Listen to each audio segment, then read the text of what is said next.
535 Kilo, ready for taxi, close traffic, exit in with like 28. Cessna 5353 Kilo, Caldwell ground, stand by.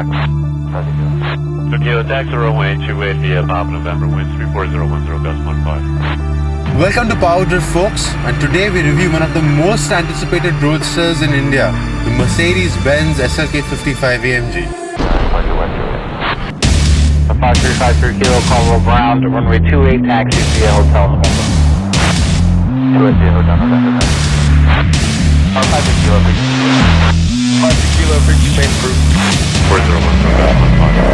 4010, gust 15. 50 Kilo number 2, calling traffic short final, runway 22, clear to land. 50 Kilo, ready to park? Taxi straight in on Bravo. 50 Kilo, bridge space group. 50 Kilo number 2, calling traffic short final, runway 22, clear to land.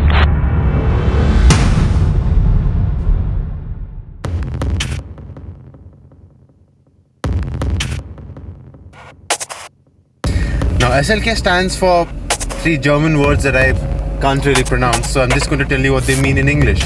They stand for sporty, light, and short. The 55, of course, stands for the 5.5 litre naturally aspirated V8 engine.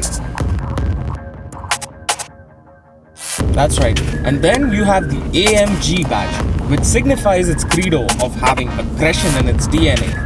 You have better performance, better handling, better suspension, and yeah, it looks a lot meaner too.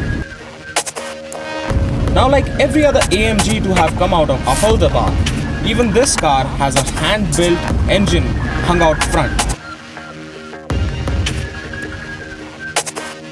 Now this engine powers the rear wheels through an AMG 7G-tronic speed shift automatic gearbox, which has three drive modes, namely comfort, sport, and manual.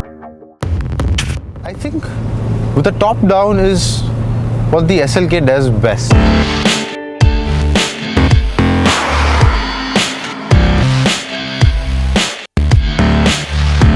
I mean, I know you can't do that very often in India, but right from the time you get in the car, you insert the key, you turn it, the needles sweep across the dial, just like a super sport motorcycle. It makes you feel like the car's ready to run, and I like that a lot about this car. But then I move my eyes left to the center console and I see a whole sea of buttons, and everyone else has moved on from putting 10 million buttons on the dashboard.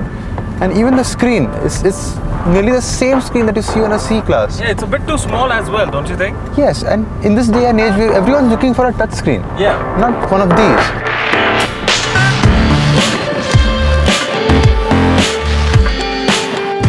But, coming back to the good points, there may be 1 million buttons in this car, but operate any one of them and you feel nice because each one of them has this solid feel to it.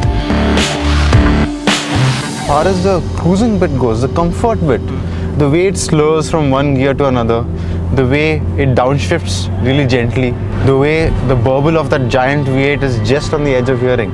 I think they've got the cruising down to a T. But what the comfort mode does not change is the attention you'll get, because on the outside, it's quite the lookup. Our test car has got AMG wheels that I want to steal from the car and run home with. And even the other small elements, the LED headlamps, the wide haunches at the rear, it all makes you feel like the car is something special.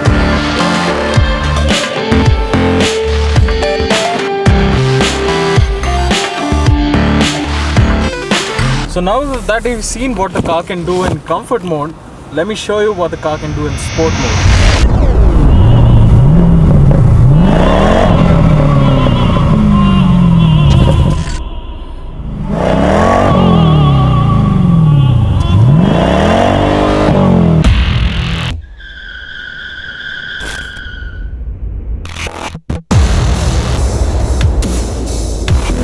Now the biggest difference that you're going to feel in sport mode is how the gearbox behaves.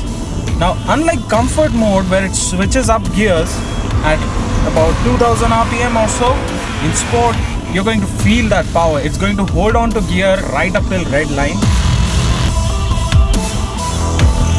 Now the throttle response also gets a lot sharper in sport mode, but The suspension feel, that doesn't change because this car, it's the standard AMG version.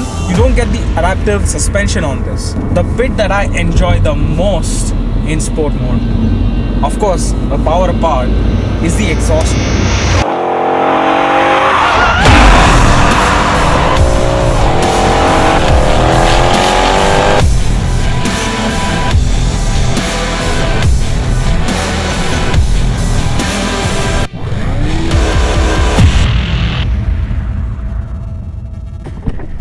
Come on.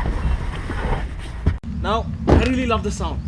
Now you see there are quad exhausts, but you see the inside too?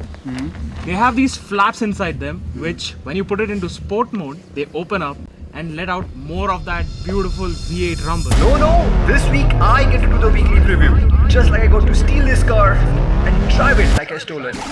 Now, it may not be the best V8 rumble in the world, but it's just musical symphony too. Now, if you want the car to be even louder, you have the manual.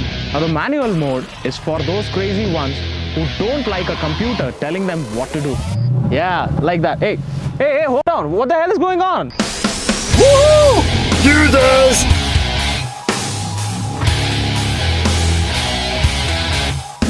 Okay, so I finally find myself in AMG's handcrafted V8, which produces 421 ponies and 539 Newton meters of torque. Now those are figures which will inspire the cager even in a biker like me.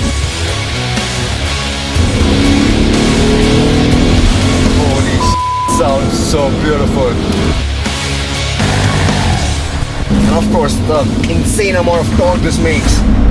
I think this is still a very, very easy car to ride.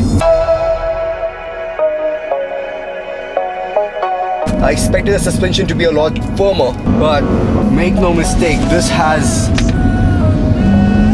phenomenal grip.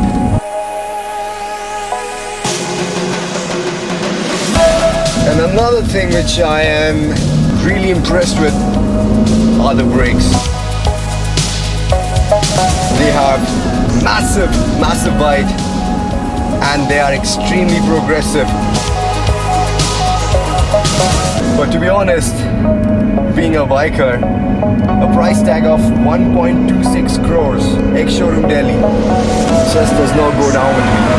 But if I get another chance to steal this car, I would take that opportunity with my arms wide open. Oh, here we go. Ah, damn. There's Ritwik and Charles. Time to hand over the keys to the experts. Had fun, I see. Oh, I did. Buy it then. Not for me, man. No way.